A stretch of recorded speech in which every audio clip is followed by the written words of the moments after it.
Good afternoon. It is right at noon, and this is Ask Nenshi Anything, and I mean quite literally anything. My name is Zane Velji. It's my pleasure to take you through the next hour of what is going to be a Facebook Live roller coaster with this guy, the one and only Naheed Nenshi. Roller coaster? Roller coaster. Nobody said roller coaster. Listen, I expect there to be some ups and downs. There are no downs. There are no downs. Okay, well, there's going to be no Calgary downs. Is up to up to up Oh, to up. he's already on it already. Well, Welcome, listen, Mr. Mayor. Thank you for doing this, Zane. Everyone, this is Zane Velji, recent winner of the Best of Calgary Award for Best Podcast for the Strategists. We're very proud of you, Zane. Well, I need to interrupt there, okay? So I have not recorded a podcast in about anywhere between 16 to 24 months. I don't know how long. So at the same time, congratulations on your Best of Calgary Award for Sexist Calgarian. For how many years running? That's 8 years in a row. Too many years in a row is the answer. And clearly the voting procedure will vote for a podcast that is completely defunct and me as Sexiest Calgarian. I will point out that at least I also won Best Politician. Okay, well, that's good. That's a little bit more legit. Let's see if you can hold that to your own. So Zane, welcome. And to all of you, welcome to the Mayor's office here at Calgary City Hall, situated, of course, on the traditional lands of the Treaty 7 people, the Blackfoot people, the Niitsitapi, the Beaver people of the Tsuut'ina Nation, the Stoney Nakoda people, and the Métis people with their long history on this land. And you know, Zane, politicians now start with that land acknowledgement everywhere. And I love it. I think it's a great thing to do. I think it's deeply symbolic. I also think sometimes, though, it can feel sort of rote. It can feel sort of stale, right? Like something we have to do. But it's really important. And I think it's important for us as we think about the future to remember the context of this place. You know, people have been coming here for thousands of years. Right. In biblical times, there were already people on this land. And they came here precisely because two rivers meet here. Because this is the place that the Blackfoot call Mokinstis, the elbow. And they're drawn here by the land and by the water. And they came here to hunt and to fish and to trade. And to live, right? To love, to have victories, to have disappointments, but ultimately to build community. And as you and I well know, this place has always been about building community. So even with all our mistakes and all our backsliding, we've always tried in this place to be a beacon of light and hope for the world, to welcome people from everywhere to this place, to say, come here. Your children will be safe here. You'll be able to create a life for yourself and your family here. Right. And that's fundamentally why I do what I do. It's why you do what you do, I think. And I think it's important for us to remember when we do that acknowledgement, we're making a statement about what it is to live in community here. And that means a lot. And I think that's quite special given the circumstances that we currently find ourselves around the Truth and Reconciliation Commission and frankly, the current culture we're trying to create with our Indigenous brothers and sisters. So a few ground rules before we get into today. You know, this is kind of a bit of an experiment. We're trying to throw this up on Facebook Live. We're doing it live. So if you do have questions, very easily type them into the comment box right now. We're going to collect them and try to, cluster as many questions as we can, and we'll try to ask as many direct questions as we can over the course of the hour. So we are doing a little bit of an experiment here, but before we get started, and I do want to take those questions that are coming in, but I want to throw you one first, which is, we are on the heels of an election that in many ways was difficult and actually asked many big questions of our city and our electorate quite broadly. Where are we going from here? We had that, election. What is the vision? What is the trajectory that we kind of go from here? I know you know a little bit about that election. Sure. For those that don't know, Zane was also my campaign manager in that election. And it was ugly. I mean, you're being very charitable when you say we were having a conversation about the future of the city. I wish we were. In fact, I feel like we just had sort of a gross conversation that really appealed to people's base instincts. And so the real question for me is, how do we refocus ourselves in a time where it's not just in Calgary, where everywhere this sort of anger and bitterness has gotten into public discourse? And how do we as a community figure out, what are we doing here? What are we trying to build here? And I think it's important for us to return to that over and over and over again. And fundamentally, I think there's three basic areas that we have to work on. The first is, of course, the economy. Mm-hmm. How do we build a better economy? We are still in this economic recovery. The economists tell us the recession ended some months ago, but not everyone is feeling it yet. And I am concerned, as are many, that we're still moving into a jobless recovery. And a jobless recovery is no recovery at all. So we have to figure out what we are doing in order to support small businesses, to help entrepreneurs, to help small businesses grow into medium-sized businesses, but also to attract investment and talent from outside to build that better economy. And we can go, I'm sure there's going to be questions. We can go into a lot more detail on that. The second is about building stronger and safer communities. Ultimately, the success of this place is that people want to live here. Smart, talented, entrepreneurial, innovative people want to live here. And it means we have to invest in our communities. We have to make sure everyone's safe. We have to make sure that we are dealing with issues around safety, housing, addictions, poverty, the environment, particularly in the time of this opioid crisis. We have to invest in things like arts and culture and recreation, the things that make life worth living here, and ensure that every family has access and opportunity to these things. And finally, I am a business professor. I specialize in the area of nonprofit management, and I think that my 20,000 colleagues at the City of Calgary and I need to do even more work on building a smarter City Hall. And we've taken $500 million in cost out of the city over the last several years, finding more efficient ways to deliver services that people need. And we've got to figure out ways to continue to use technology, to leverage openness, to make it easy to do business with the city if you're a small business, in order to build an even better City Hall. And I think if we focus on those things, a better economy, stronger and safer communities, smarter City Hall, then we really will be able to build on the incredibly high quality of life we've got here. The questions are coming in, and we have one that, when we've been fanning this out for the last week, we've had a question here about the economy. And I want to start with that because the economy is that first pillar of our future trajectory. So Kate here asks, what can each citizen do in Calgary? We talk a lot about the aggregate of what we're doing, but what can people do day to day to kind of help with that successful economic recovery? We know that oil investments are not going to come back to the way they used to. We're going to live in a very different environment. But that individual onus, where does that lie on the economic aspect? Great, that's a terrific question, Kate. And we are building a more resilient economy because you said roller coaster at the beginning. I love roller coasters. Right. It's one of my favorite things that people don't know about me. Right. But when you go from the lowest unemployment in Canada for many years to the highest in 18 months, right. When you go from 0% vacancy, you can't get space in downtown Calgary for love or money, to 30% in 18 months, too much roller coaster. Yeah. And so we have to build some resiliency. And yes, the energy sector is an important part of that. And yes, I will fight hard for market access. I've been doing it for years. I actually feel very confident that pipelines are going to get built. But at the same time, we can't lose the opportunity we have to get more small businesses into downtown, to get different industries into downtown, all of that stuff. But this question that Kate is asking about your individual role is so important because there's been far too much down talk. Canadians and Albertans love to complain about three things: the weather, the government, and the economy. And that's just how we are. But this down talk of Calgary has been very frustrating because it's actually making it harder to draw in investment. And people have to remember that we are still, even in the depths of this, we were still one of the most prosperous places on earth. Our per capita income in Alberta is so much higher than in any other province. We've got private wealth here. We've got one of the best educated populations on earth. And so we have the ingredients here to really build. So we have to start talking that up. We got to start bragging a little bit about Calgary, about the opportunities. It's not in our nature in some ways. No, it's not. It really isn't. But we have to. Yeah. Not just to people from outside, but also to ourselves. So individuals, what can you do? Talk to people who you know in business who are expanding. Talk to them about opportunities in Calgary. Buy local.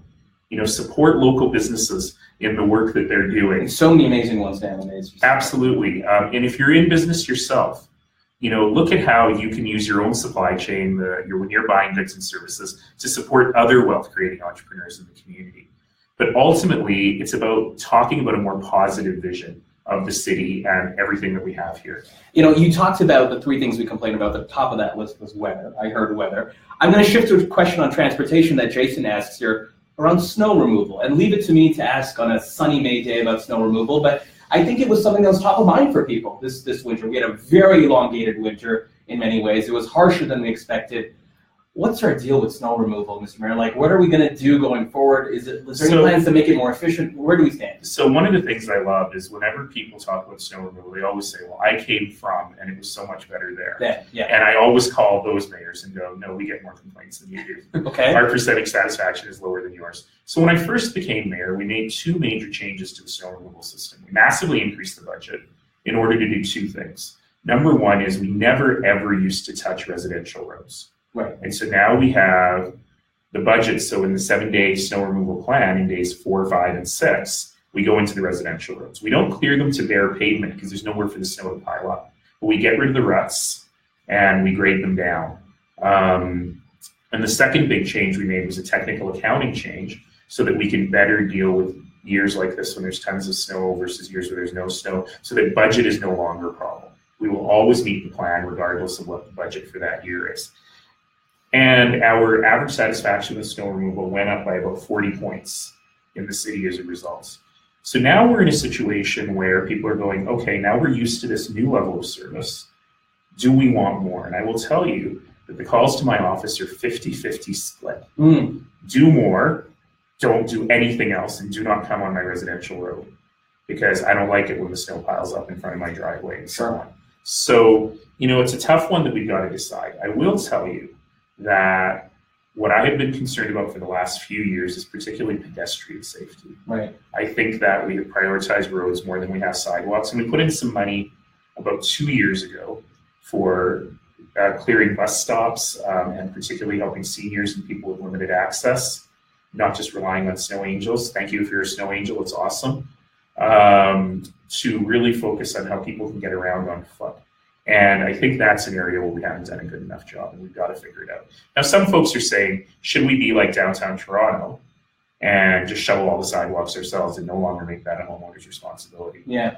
I'm happy to have that conversation. It means a massive tax increase, but if people think that that's worthwhile for safety, we can absolutely have that discussion.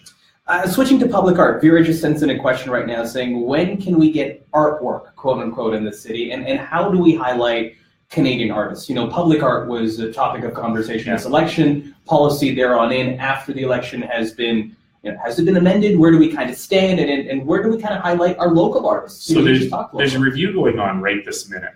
And I can't remember if the public engagement is still open or if it's just closed. But it's going on right this minute. And it's coming to council in June for a discussion around the program. And let's be clear, there are many great successes in our public art program, and we never ever talk about them. The vast majority of the art is successful and loved, but when we screw up, we really screw up. We are world class at screwing it up. And so that's one thing we've got to think about. And this question about highlighting Canadian artists, against the vast majority of our art goes to Canadian artists, but when you talk to people in the arts, they say, do not build a wall around the city, because if you do that, other cities will do that. And if we then don't have the opportunity to bid on work in other places, we can never have an international career. And so that's really what we have to balance off. I think that our art program has become a bit too curatorial and not enough placemaking. That's very jargony. But what I mean by that is in some cases, our art program has been about collecting items from great artists, instead of building things that really enhance the sense of place. So I invite everybody to come to my C train station. It's also the C train station you grew up on, the McKnight West Wind Station, which I think is one of the best examples of how public art can work. So you go to that station. First of all, the station itself is beautiful. It's a copper roof. It looks like an upturned canoe. And it's got kind of this fun, whimsical, topiary piece out front that the kids can climb on. And then when you get into the station, there's these two massive pieces of art that are on the pillars. But you can only see them if you're standing on one end or the other. Otherwise, you only see pieces of them. But the best part about that station is that embedded in the plexiglass of the shelters are wedding photos and immigration records and mementos from people who live in the neighborhood. So suddenly, your commute reminds you of your neighbors and the neighborhood that you live in. That's when public art is super successful. And there's a wonderful new piece by two local artists called Caitlin and Wayne, which will soon be unveiled at the new West Eau Claire Park.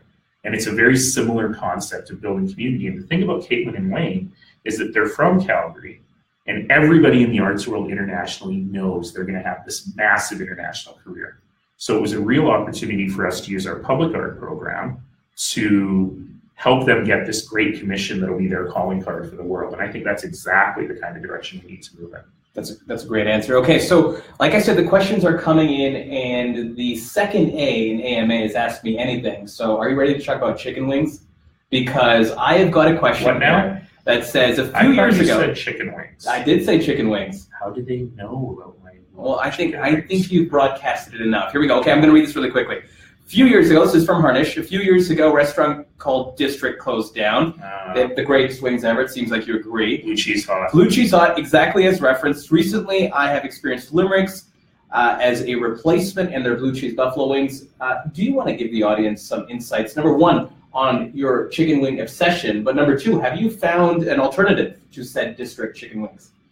So, there is a local Expect this to be the longest answer. There's a local Calgary entrepreneur that started a site many years ago called hotwings.ca. Right. It has since morphed into wingsandbeer.com. This site is bookmarked on my phone because it tells you where the wing specials are on every night of the week. Because buying full price wings, come on. That's not your thing. I've been out with wings. I'm the cheapest guy in the world. This cannot be done. So the lack of the blue cheese hot was very problematic. I will tell you that my two current favorites are the Hose and Hound Pub in Inglewood, Wednesday nights. And the Frankie Butters wings are really quite impressive with Parmesan cheese baked into them. So that's a great place. The ultimate mecca for chicken wing lovers in Calgary is Mugshots, where they have every possible flavor and different specials most nights of the week. And it is well worth working your way through that menu. I'm only about 20% through. There are a lot of flavors. That said, did you say Limericks has the blue cheese wings? That's right. I didn't tarnish it. I don't 100% know where that is. I think it's on McLeod Trail. I need to know what night wing night is. Harnish, right in. Right in. Follow-up question and request from the mayor. I want to switch gears for a second. We're getting a lot of questions about the arena and the Olympics. Yes. And we should discuss that.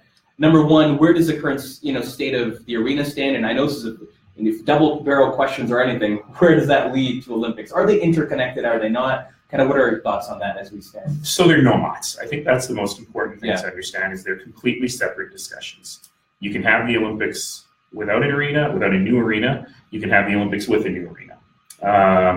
In fact, most cities, Vancouver had two 20,000-seat arenas kind of by luck. Right. But the vast majority of cities that will be bidding on Olympic Games don't even have one 20,000-seat arena. Forget about two. Right. The reason that it's super helpful to have two is simply ticket sales. Because here in Calgary, if we were to host the Olympics, we'd sell out every hockey game, every figure skating match, and every curling match, I should have said, and every figure skating as well as short track speed skating. So those particular sports, you could sell out a 20,000-seat arena. So actually the finances of the Olympics would look much better because you'd be able to sell a lot more tickets. But certainly when I was in Pyeongchang, they played women's hockey, for example, in a Max Bell Center style place. You can do it. But, I want the Canadian women's hockey teams playing in a 20,000-seat arena. Sure. So in any case, so there is that very tenuous relationship. But the political discussion is actually very different. Yeah. And so on the arena, as you know, the Calgary Sports and Entertainment Corporation, the Calgary Flames, sort of unexpectedly stepped away from the negotiations before the Olympics, before the election, excuse me. And so I've said from the very beginning that the city remains at the table. Yeah. And the deal that we made public just before the election, most Calgarians said to me, that's a super fair deal. 1/3, 1/3, 1/3. Far more people said it's probably overly generous, but I can hold my nose and go for it. Very, very, very little feedback in the world that I'm in that says the city should pay more, the public should pay more. Almost none of that feedback. Some members of council have a motion coming up trying to set up a new negotiating committee. I think that's fine. Maybe what we need is a fresh start at the table, but it does require the other party to come to the table. And, in a place that is free of threats or incrimination and just say, look, let's try and make the best possible deal. I kicked off my campaign by talking about our remarkable opportunity in Victoria Park. Right. To build an expanded convention center, to put the arena in that place, to build a spine between the East Village and the Stampede grounds, and really turn that into an incredible arts and entertainment district for Calgary. And the arena would certainly be a helpful part of that, but we've got to get to a deal that makes sense for taxpayers. We're not giving away the farm on this. And so that's, I think, very critical to our way forward. Well, let me stick with infrastructure and sports for a second. So we got a question from Pepe the Man, great handle. Does Calgary have a market to support Major League Soccer? Soccer is quite, it's quite huge. I don't want to lose the Olympics, though, so I'll answer the soccer question, and then we'll come back to You'll come back, okay. That's okay. Yeah, absolutely. I'm a big football fan, Canadian football and the beautiful game, soccer. And no, we don't have the infrastructure for a major league team today. That said, I'm really excited about some of the stuff that's going on, particularly around PDL, Professional Development League. That's been in the news lately for the wrong reasons. Yeah. But our opportunity to really build great soccer players here. And certainly an MLS team is not out of the range of possibility, but we need a proper field house. McMahon Stadium doesn't have a FIFA-sized playing surface. The field house that we need to build, which is our number one unfunded recreation priority, will have a FIFA-sized field. Right. It probably won't seat enough people for true MLS, but there really are opportunities to grow that sport. It's still the most commonly played sport in Calgary, and we've got to focus in on how we can help more people play soccer. I interrupted you on the Olympics. If you want to finish your thought on that, sure. Then I'll go back to some other Sure. So I've said many, many, many times that if Calgary bids on the Olympics, I think we'll have a very strong case. Yeah. And if we win the bid, we will throw the best Winter Olympics ever. And that's not an appeal to exceptionalism. It's not, because Calgary threw the best one in the past, we can throw it in the future. It's precisely because of the way we think here. So people say to me, well, the Olympics are corrupt. It's about bribery and things like that. To which I respond, look, the players make the game. So if we don't engage in that, then it doesn't happen. And if that means we don't get the Olympics, then we shouldn't have had them. But of course, we never will. I've said from the very beginning that if we move forward on this, we move forward with a very Canadian approach, which means it is honest, it is ethical, it is transparent, and it is above all frugal. And we're not going to waste a bunch of money. So I'm hopeful that we'll be able to come up with a deal that makes sense. Our next step is to work with the government of Alberta and the government of Canada to be able to see if that deal makes sense. Because others have said, well, if the city of Calgary takes on all the debt of the Olympics, it'll double our debt. Right. Well, we would never do that. Right. If that was the only way to do this, we wouldn't bid. Yeah. So the question is, can we get in infusions of infrastructure money to help us renovate and bring up to snuff our almost 40-year-old facilities, which we have to do anyway, and do so in the context of putting Calgary back on the map of the world. In 1988, you weren't born yet, but I was. 1 year old. Were you really? 1 year old. I was 16, right? And in that Olympics, Canada did something that only one nation in the past had ever done, which was also Canada, which was host an Olympics where you don't win a single gold medal. Right. And of course, in Pyeongchang, we were third ranked in the world. And of the record 29 medals for Canada, 23 of them were from athletes who lived, worked, or trained in Calgary. Wow. So that is a huge discussion about the legacy of infrastructure and what that means for a city. We're a winter sports city. We need to continue to be a winter sports city. And I think this conversation about the Olympics with all the backsteps and missteps has been a really good one for us to think about what we know about what we got and what we can have in the city moving forward. So regardless of whether we bid on the Olympics, I think the work to date has been excellent. I want to say one other thing, which is when we started this, I pledged that we would do this differently than any other big city, which is we would do it openly and we'd do it in public. And that means that all the missteps, all the little glitches, all the little mistakes have all been in the full light of public. Right. In every other city, you would have gotten a vote to bid on the Olympics. You would have come back a year later with something that was totally packaged with a bow on it and spritzed with perfume to show to the people. I stand by doing this openly. There's been a couple of websites that follow Olympic bids, and they call this the most transparent and accessible bid process they've ever seen. But it has meant political risk. And it has meant that the critics have had a lot of opportunity to dine out on this.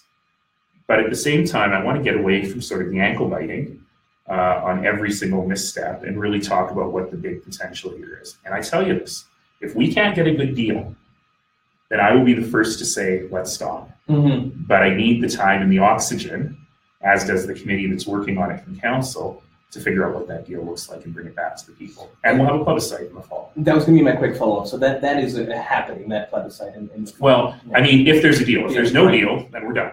But if there's a deal, we'll take it to the people. And I'm hopeful we'll be able to have that plebiscite before the end of the year. My ideal timing would be October. I think that's probably too optimistic. But hopefully before the end of the year, we'll be able to come out to the people with a deal and say, does this deal make sense to you? So a couple questions on the plebiscite answered right there by the mayor. So keep your questions coming. We're about 25 minutes in to noon. Enter your questions into the comment box on Facebook Live. We'll try to get as many questions answered before the 1 o'clock hour. That was his polite way of saying answer them shorter. No, yes, it was. Let's move to affordable housing. Yes. Diane asks a really interesting question here, which she says much is being done to provide accessible housing for low-income Calgarians. Accessible housing, yes, for low-income Calgarians. But what is being done to ensure the same for middle-income people here in our city? Any comments on that? Maybe I can talk broad. I know there's a bunch of questions about affordable housing coming in, so I can talk broadly and then zoom in onto the accessible housing question. So, this is an issue that governments of every stripe have sort of tended to ignore, and it's led to two big problems. Number one is a real lack of affordable housing spaces being built, and the second is around maintenance of existing affordable housing spaces. These folks live in places that are owned by all of us. And we have a duty of care to make sure these places are decent. And we've been falling down on that. The good news is we've got a provincial and a federal government who, after many years of no money from either the provincial or federal governments, have pledged tons of money in a national and provincial housing strategy. The checks have started to flow. Of course, I'd like them to flow much faster. But what I said to our local community through the Calgary Housing Affordability Coalition, as well as the City of Calgary ourselves, is develop a plan so we're ready. And just this past week at Council, we passed our first ever capital plan for affordable housing. In the past, we just wait for grants to come in, and when money came in, we kind of looked through our shelves and go build that one. The same way we used to build transit. That's how we ended up with the West LRT. So instead, we now have a broad plan for where housing is needed and what our priorities are for building it, both from the city's perspective and from nonprofit organizations. So things are looking better, but you know what? We have a shortage of thousands of units in the city, and we're lucky to build 100 a year. So we're so behind, and we really need to be able to focus in. Housing you can think of as a continuum. If the price to buy a house is really, really expensive, then more people stay. And in Calgary, we have very, very high rates of home ownership. It's always been the dream to buy a house. It's like double or triple what it is in Montreal, for example. Right. But if people can't afford to buy a house, they're going to stay in market housing longer, in rental housing. That means the rents go up because people with bigger means are renting than they were in the past. So the rents are expensive, which means working class people can't afford market rent, so they're seeking subsidized or government housing, which means that the homeless people who need the government housing or the refugees or people who recently arrived are finding not enough supply. And so the whole system gets clogged up. And it's important to work at each level of the system. So Attainable Homes Calgary helps people buy their first home by helping them with the down payment. That frees up rental housing. Finally, we did something on secondary suites, which actually helps craft a lot of market rental housing at lower rates to keep the market rental rates down. But we also have to build the non-market housing, and that's a really important part of it. And to the question of accessible housing, I don't want to lose that. Certainly, it's true that we've been focused on accessible housing for very low-income people. And there's great organizations in Calgary that are building this. But it's really important to look at across the spectrum. There are grant programs, for example, for people to retrofit existing homes for wheelchair ramps and things like that. But we're not serving everyone's needs. And it's really important that people with different abilities have the opportunity to live in decent housing. And so if there is a really serious issue with middle income people not being able to access those grants or not being able to afford the housing, then that's something I need to know more about. And we have to try and figure out how we can ensure doing that. I'm also a big fan of universal design standards, ensuring that everything we build is available to different people at different points in their life. So for example, I do not understand why home builders build homes that don't have a shower on the main floor.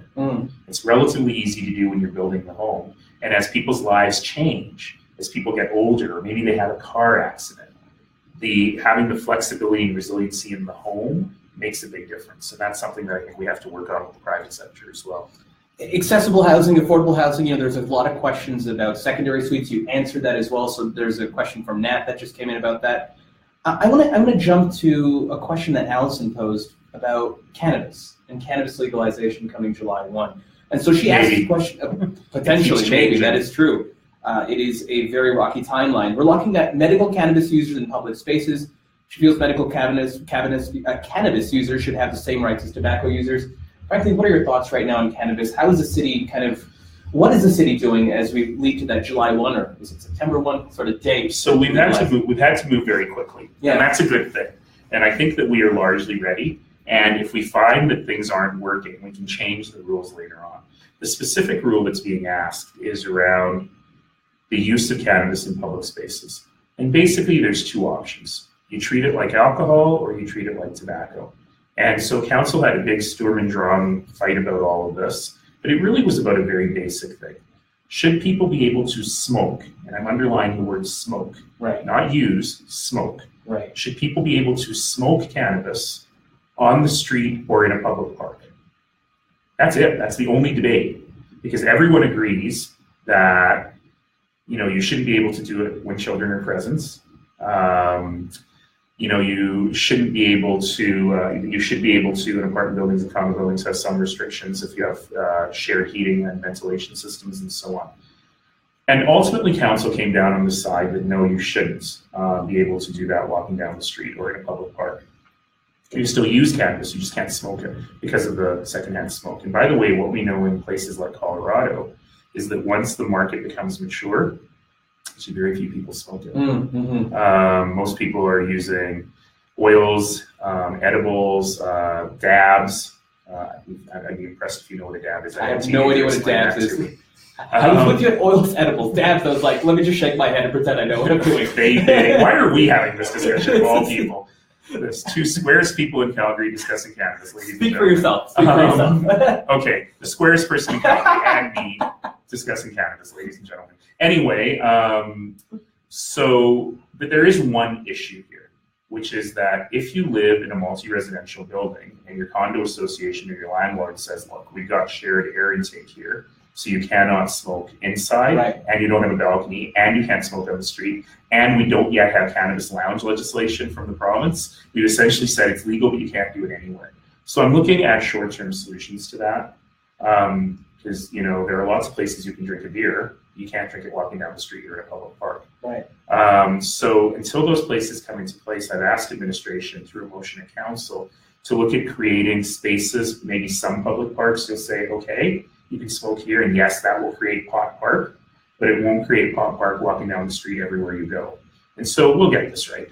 That's interesting. Pot park. Is that a naming choice that you have in mind? I don't hope not. Okay, so I said we're going to get a variety of questions. It seems like people want to ask you about food. By the way, I do not know why. It's because I'm so stealth. I do not know why. I did not say that. Mucho Burrito has legitimately asked you a question. Like actual Mucho Burrito. Actual Mucho Burrito. Okay. Thanks, Nenshi. So the last name usage. We would like to know what's your favorite food item at Mucho Burrito. And they're also saying that you're doing an awesome job. And then they probably have maybe about 35 emojis of tacos, burritos. And for some reason, it looks like a wreath, but I think it's a salad. Okay. That is the question. Your favorite Mucho Burrito item. So for many, many years, when I taught marketing... By the way, your tone was so serious, so if you wanted to answer your question about burritos, but go ahead. When I taught marketing at Mount Royal University, any of my former students out there will know that I always use the example of why we never had decent burrito shops in Calgary, and we used that as a marketing exercise that went on through the semester. Yeah, I'm obsessed with burritos. And in fact, two of my students opened one of the first burrito franchises in Calgary as a result of taking that course. That's very funny. So I'm thrilled that Mucho Burrito is here and that we have the different tech areas in town. My favorite is the one on Edmonton Trail. But I am sort of a Mucho Burrito fan. And I recently have changed. And I now get the bowl. Interesting. The barbacoa bowl. Yeah. With a half corn, half medium salsa and the cilantro and jalapenos. But sour cream instead of burrito sauce. This is a crucial information that the citizens now need. Everyone knows. Now everyone knows. I'm going to move to questions on composting. We're getting a lot of people asking about composting. Here's one that Clive asked. If we do our own composting, why can't we opt out of the city program because of its fees? Actually, I put out my blue bin once a month. Why are the costs going up in the next few years? Generally, the composting, I mean, maybe we can talk about what's gone on in the last little bit, but I'm happy to Clive's question. Well, Clive, it's great that you are reducing your waste. So I myself, I live in a household with only 2 people. And in the winter, I think I put up my black bin once, and my blue bin twice, and my green bin twice. But that's weird because I'm never at home and I don't eat at home very often. But reducing the waste is really important. So that's number one. Number 2 is that the compost bins, we recognize that a lot of people compost themselves and use that in their garden. Unfortunately, because it's a citywide program, the way it works is everyone's got to take one, but you can compost a lot more in it than you can in your backyard compost bin, including bones and pet waste. So, and people are using it. I got to tell you, this has shocked me. When we did the pilot program on the green bins, the satisfaction levels were through the roof. It was unbelievable how high the satisfaction was, 95, 96%, as much as the fire department. And as the green bins came into place, there were people who were skeptical. And one of the most common things I hear nowadays, I even heard it from one of my counselors, who in the election said, "Why do we need these green bins?" Who said, "This is my favorite thing that the city does." Really? I love my green bins so much. I actually heard a city employee say to me, this is so cheesy. She was retiring. I was at her retirement reception, and she said, "My favorite thing in the world is I'm getting ready for work on Thursdays, and I hear the garbage truck coming down the street, and I say to myself, we're on the same team." Which I think is awesome. But that said, we are making some structural changes to try and address a little bit. It won't make Clive entirely happy, but try and address some of these issues. Yeah. So the first is, once we've got the system working, we will be starting to look at different size bins for different sized households. You can pay less if there's less. And that's complicated, but we're going to try and figure out how that might work going forward. We're going to reduce the green bin pickup starting this winter. We wanted to run it through a winter and see what the numbers look like, and what people suspected was true, that we don't need to do weekly pickup in the winter. So from November to April, I think, we're going to start doing the green bins every 2 weeks instead of every week, which will save some money. The other thing that we're doing is just to make it more transparent. Right now, your waste and recycling pickup is partially paid by your utility bill, the money you pay every month, and partially paid by property taxes. And council decided a couple of months ago that they're going to reduce the property tax side and make it entirely a user fee piece for transparency purposes. So that'll start to take effect over the next couple of years. The idea is that it'll take effect in 19. I'm suggesting to council we wait until 20 so that we've got the whole system in place before we do that. We'll see if council agrees with me or not. And so that'll become much more transparent and much more clear how all of that is working. But ultimately, our goal is to reduce waste volumes and divert 80% of our waste from the landfills. And the first few months of the green bin have really succeeded doing that. The amount of waste into landfills is down by an extraordinary amount. A follow-up on that to recycling, ultimately. Sammy asks the question, when will I be able to recycle styrofoam and all plastic packaging? And he says Edmonton can do it. Actually, they can't. They can't. They burn it. They burn it? Yeah, which really? is, I shouldn't, the mayor of Edmonton hates when I say that. They have a comprehensive waste to energy program in which they produce energy out of waste. So they burn it? There's a chemical process which they use, which is actually super interesting. Sure. And we may look at that once we've got our collection bit sorted as we speak. In terms of styrofoam, that is hard. There's really very little you can do to recycle styrofoam. So the key is don't use it and massively reduce the use of it, right? It's rare now to see styrofoam clamshell packages for takeout food and so on. There's compostable packages instead that can go in the green bin. The single-use plastic thing is something that the city of Calgary is behind on. Many other places have, banned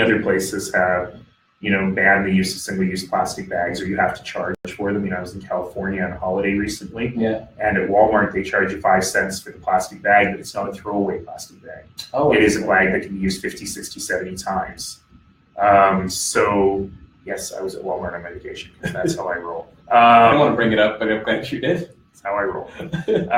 In any case, so there are options there. There's been a lot of discussion I'm hearing from a lot of young people about straws.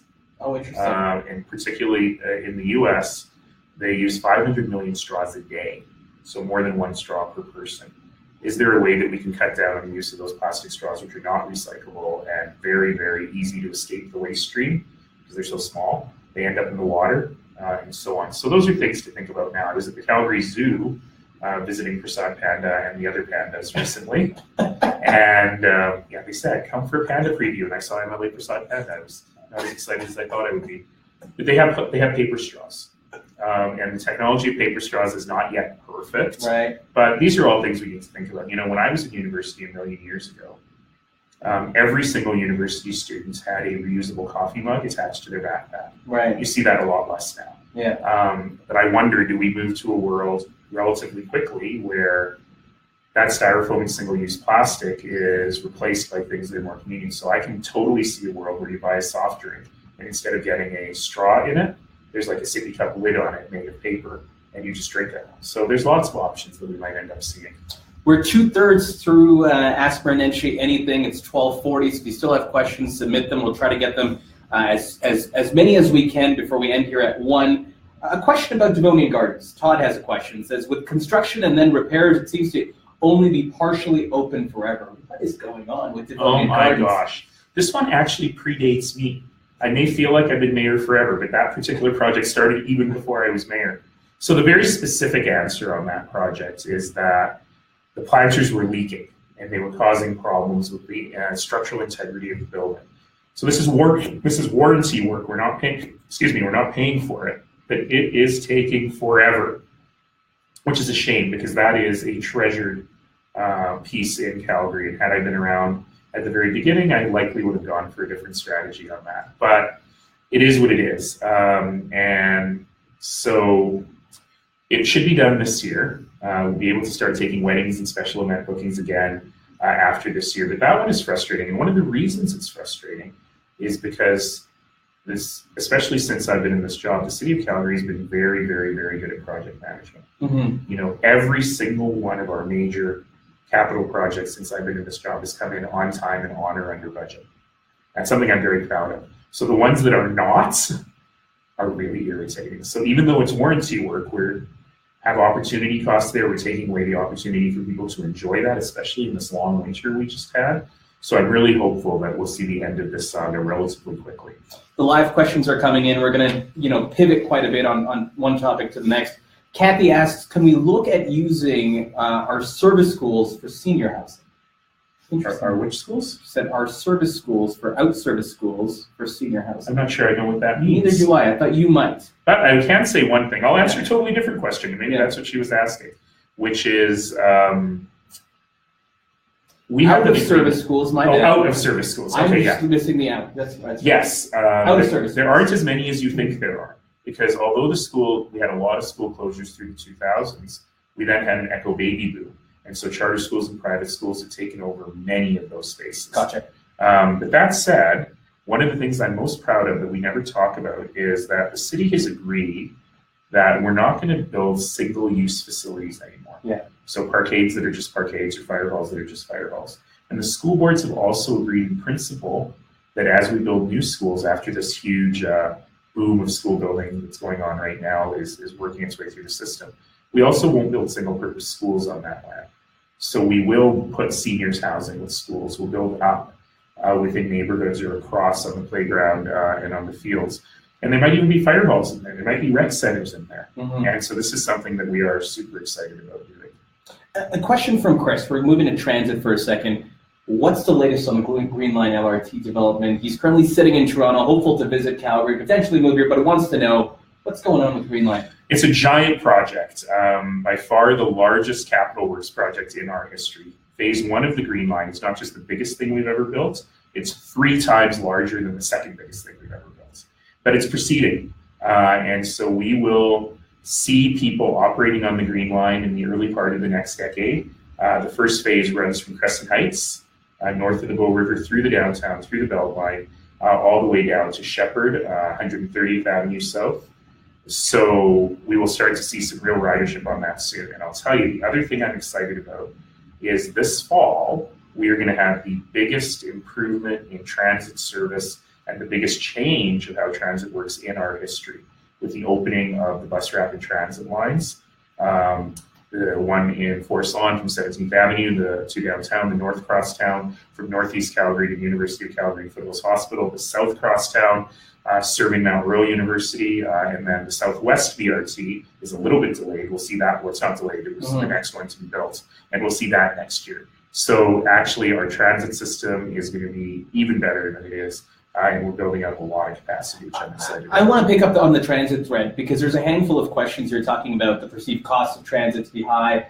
and kind of the satisfaction of transit. Where do you kind of see that going, and what is currently, your take on transit satisfaction with the biggest challenge in transit right now is that our ridership is weaker than it should be. So in most transit systems, you have a split of 50% comes from the fare box and 50% comes from tax subsidy. And in our system, our goal is to get to 55 from the fare box, 45 from the subsidy. Right. And we're not there. As a result of the economic downturn, fewer people coming downtown, particularly for work, our transit ridership has been slipping and it's been slow to recover. So that's a problem. Yeah. And in fact, if we build it, they will come system is really important to provide people the ability to get to where they live and work and go to school without necessarily coming through downtown. So we've got to build up the ridership. When I first became mayor, there were two funny things about transit. One is that we had no long-term plan for transit. We had a bunch of projects, but it was, if money comes, we'll build that one because it matches the amount of money. And the second was that we didn't really communicate with our customers well about, why is my bus delayed? Yeah. About what is our service disruption and so on. And so now we publish our statistics, we put them up in each train, in each bus about our on time, our reliability, everything over the last month, which I think is awesome. That was my idea, and I'm glad they did it. And our metrics have been getting better and better and better. We put some money into fixing the system. We're retiring the old U2 trains slowly to build in reliability in the system. They are called U2 trains, yes. Okay. It's not, the band does not come and sing on them. I saw that look on your face. You always know my follow-up questions. That's fine. And so the reliability of the system is getting better. The BRTs, especially the 17th Avenue one and the Southwest BRT, that will have their own dedicated lanes, will increase both speed and convenience and reliability. So these are things we continue to work on as we build out a much better transit system. Cities go through a transition. When you're a smaller city, you start as transition is a required cost. You need it for students and for old people who can't drive and so on. And as you get to a larger city, you realize it's an investment in mobility. And if you don't have a great transit system, then you're just looking forward to a bunch of congestion and very difficult to attract people to invest here. And so we got to fix that. On that particular point, Mary asked a question about the low-income bus sliding scale. Is it's going to be kept? Is the province going to fund it? Kind of wanted to get your perspective on that. This is such an important thing. So we've always had a low-income bus pass for many, many years. Yeah. And over the last 7 years, we've worked hard to cap that. But we became last year the first city in Canada to put a sliding scale on the low-income bus pass. So if you're very poor, if you're making under 50% of the poverty line, you can now ride transit unlimited rides for as little as $5 a month. This is a huge deal because it allows people to be less isolated, it allows them to participate in the community more. The demand for that program is through the roof, much higher than we thought it would be. And a lot of folks are saying it's because we introduced that program right during the economic downturn, but I don't think that's true. I don't think you get laid off from your job in an oil company and go to 50% of the poverty line. I think what's actually happened is we have revealed or understood that there are a whole bunch of Calgarians that we never knew existed. People who were so isolated in their own homes, they couldn't be in the community, they couldn't go to school, they couldn't go to the doctor, it was difficult for them to go grocery shopping. And we suddenly opened up the community to these folks, but also opened our eyes to their needs. And so I think this is really important. And I was worried after the election that council wouldn't cover the shortfall because this really should be the province, but we can't not do it.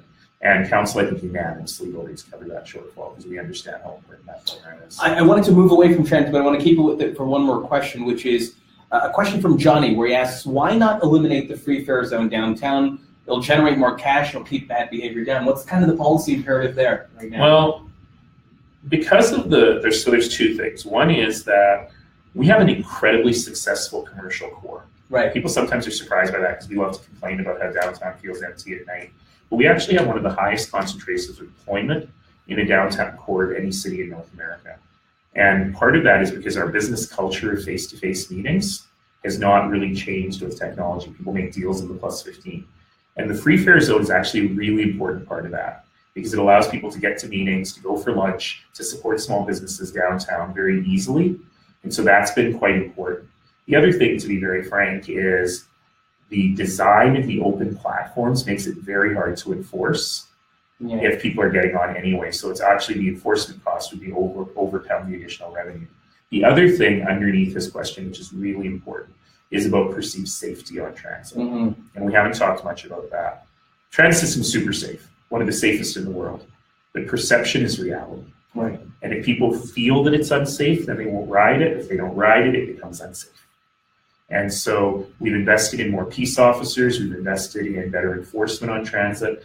I really encourage people who take transit to really focus on individual actions like our very first question. Right. You know, pick up your litter, help keep the place clean, help us fulfill a pleasant environment, and that really makes a big difference. We got about 9 minutes left, and I don't know if you know this, but you changed your pose, and when you did that, someone could see your socks. Oh, you haven't noticed my beautiful socks? I have not, but Jerry has, and she's asking if those are Darth Vader socks. Today is the 4th of May. That means nothing to me, but it clearly means something to Star Wars. It is Star Wars Day. It's May the 4th be with you. So I am wearing my purple Darth Vader socks, but you'll notice they're a bit too small. They were a Christmas present. I did not notice that. You are now telling everyone they're small. Well, because you can see a little bit of skin, right? Don't look at the skin. I never wanted to hear my mayor say you can see a little bit of skin. No, that's fine. Because they were Christmas presents, and it was only after I opened them in front of the incredibly wonderful, generous family who gave them to me. There's a family that I take to the Star Wars movie every Christmas. So before the movie, they gave me this pair of socks, and they realized to their horror they had bought me the boys large. I don't ever think I fit in anything in a boys large in many, many years, but they more or less didn't stop you from trying, and now you're self-conscious, holding your hand towards it. Maybe I'll just adjust my pat cuff there. There we go. All right, now we're good. Back to the Olympics. $6 million has already been spent on the 2026 bid. Yes. What's it been spent on? And that's a question from Derek. He was wondering what that money's gone towards thus far, because we're talking about a plebiscite coming up, but where's it going? So this is the city's money. The city is going to spend 10, and now the province and feds have come in for 10 each, and we pretty much spent the city's money so far. The vast majority of it was spent on a feasibility analysis, which is actually really, really, really good work. So, and again, those websites have called this one of the best feasibilities they've ever seen. So what that really was about doing a bunch of studies on our facilities. It's 5,400 pages long, but it actually really helps us understand the state of our facilities, what needs to be upgraded, what needs to be improved, and also our ability to host major events, not just sporting events, but all events. So that piece of work is the majority of the money. That's hugely valuable, and it'll help us in all of our sports strategy going forward. Like, for example, I've been saying that my top secret plan, which isn't that top secret because I keep talking about it, is that we do a really amazing winter sports festival in non-Olympic years, where all of these sports that people don't pay that much attention to in the 3 out of 4 years where there's no Olympics, whether it's bobsleigh or luge or even my favorite sport, long track speed skating, maybe we do the World Championships all together in Calgary every year and shine a light on those athletes and the amazing work they do. And now that that's maybe one idea, maybe that's the wrong idea. Maybe we create something like an X Games tour for freestyle sports. I don't know. But the key is now we've got the data in order to do it, and I think that's been very helpful. Now, to be fair, from here on in, a lot of the spend will be on developing the bid, and if we choose not to move forward with the bid, there's not as much value in that, other than it might help us prepare a future bid, and that is the case, but you do come to a point where you got to get there.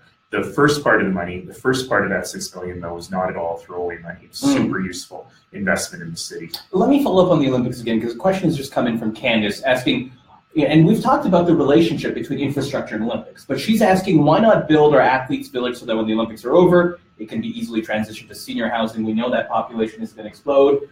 So she's read the 5,400 pages. Well, I think she might. She's clearly on track. That actually is the plan. Right. The biggest problem with, and I shouldn't say too much because this is also very up in the air, but the biggest problem with, even in Vancouver, which is a very successful Olympics, but for one thing, they had trouble with their athletes' village. And it's difficult for market housing to absorb that many units all at once. Sure. It really hurts the condo market everywhere else in the city. So I think any athletes' village plan, which would be the major infrastructure we build for an Olympics, needs to help solve our affordable housing problem, whether it's seniors housing or affordable housing, and that's a key principle for me. I've got two questions about recycling. Let me see if I can merge them really quickly. Number one, where is our recycling actually going? And that was for Maureen. And then Maremi asks, has the issue of China not accepting our low-quality recyclables been resolved? So it's the same question. Yeah, ultimately. And it's actually a very big problem because all municipalities in Canada had been relying on this foreign buyer, particularly China, to take not necessarily the low-quality recyclables, but take plastics. Right.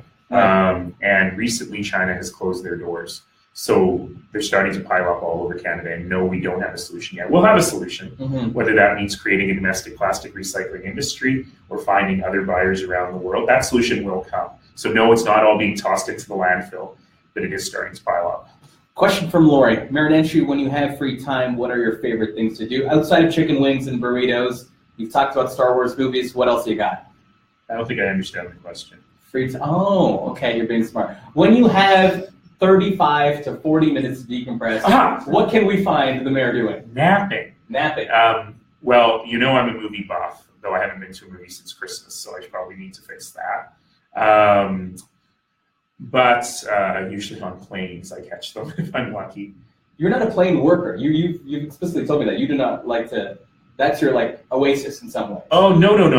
You misunderstood me. I never get the Wi-Fi. Oh, you never get the Wi-Fi. I never get the Wi-Fi because it's actually a great time for me to work because I'm not connected.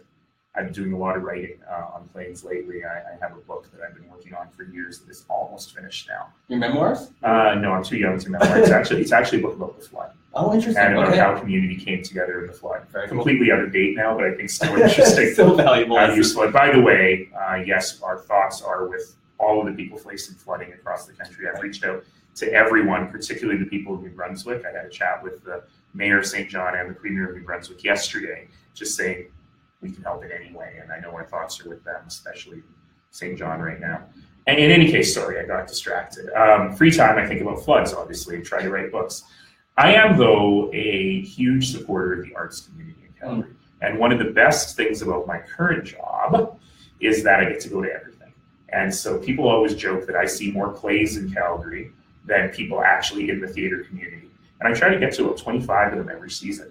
And so I really encourage, if you're not a big fan, get out there because the performing arts that we see on stage in Calgary are among the best in the world. The High Performance Rodeo every January brings together the best theater artists in the world. And nobody knows. And even people in Calgary don't get out and see these things. So make sure you do it, because it's well worth doing. I'm really excited. I'm going to the Alberta Ballet tomorrow to see the Tragically Hip concert that they're working on there. I'm also going to Decidedly Jazz Dance Works for an amazing show called Mimic. So there's a lot of great stuff even now. So I'll give you one pitch. May the 17th is the opening at the Shakespeare Company, which is one of the finest theater companies in the city, really in the country, I should say. Really affordable tickets. They're doing my favorite Shakespeare play, Much Ado About Nothing. Which will be super fun. And if you wonder, I used to be an actor. I'm no good at it. So I stopped doing it, but my dream was always to play Benedict in Much Ado About Nothing. I've got two more questions for you. One of them from the Dudes, the Great Calgary Band, asking you two questions. Do your Xmas cards or do your Christmas cards say Merry Christmas? Not Merry Christmas. Merry Christmas. Mayory Christmas. You get the pun. I'm going to pronounce it how it should be. Yeah, but then they won't get that you had a pun. No. I was going to leave that to you. The people. Volley spiked, right? Oh! And secondly, do you need their mailing address? I'm unlike most politicians. Do you do cards? Which is, I do not send Christmas cards because I think it's weird that a Muslim sends cards. Christmas cards. Okay, you can stop at cards. And also, it's expensive, and I don't know if anyone really appreciates them, but Mayory Christmas is pretty good. That's pretty good. I'm going to tell you a secret now since you're in the office. It's fine. I have a whole bunch of other. I have a game that I play every Christmas, which is I do get a lot of Christmas cards, and often they have photos of the family or of the people, but the photos are always of the best version of the person. So my favorite Christmas card game is, who is this? Last question. I need to ask you this one. Imagine Cities asks, over your terms that you've served as mayor, your greatest accomplishments and frankly your biggest regret thus far. Wow. Well, my greatest accomplishment is making it through an hour with you. It's been painful for both of us. Don't worry. It's been very difficult. You know, when people ask me that question, they always expect I'm going to answer with, we made the biggest investments in public transit in history. We introduced a composting program. We built much needed road infrastructure, right? And they always ask me, which interchange do you want named after you? And we did. We put $2 billion into the economy last year, built 5 interchanges. We've never built more than 1 at a time. But I think there's something more subtle than that. And this is something I fight for every day. Anyone who knows me knows that issues of inclusion and making sure everyone has opportunity are absolutely core to my game. It's why I do what I do, to make sure that every kid in this neighborhood has the chance to have a great life. And so for me, I think that my biggest accomplishment is inviting people into that conversation. Even if sometimes it means they have a lot more to criticize, but it's inviting people into the conversation to say, what are we building here for everyone? Let's think beyond our needs and our homes' needs and our families' needs to the community's needs. And I think people now say, you know what? When I look back over the last 8 years, it's a little bit better now. When I deal with the city, it's a little bit better now. When I take transit, it's a little bit better now. When I drive, it's a little bit better now. When I cycle, it's a little bit better now. When I try to deal with my compost, it's a little bit better now. Water has always been excellent.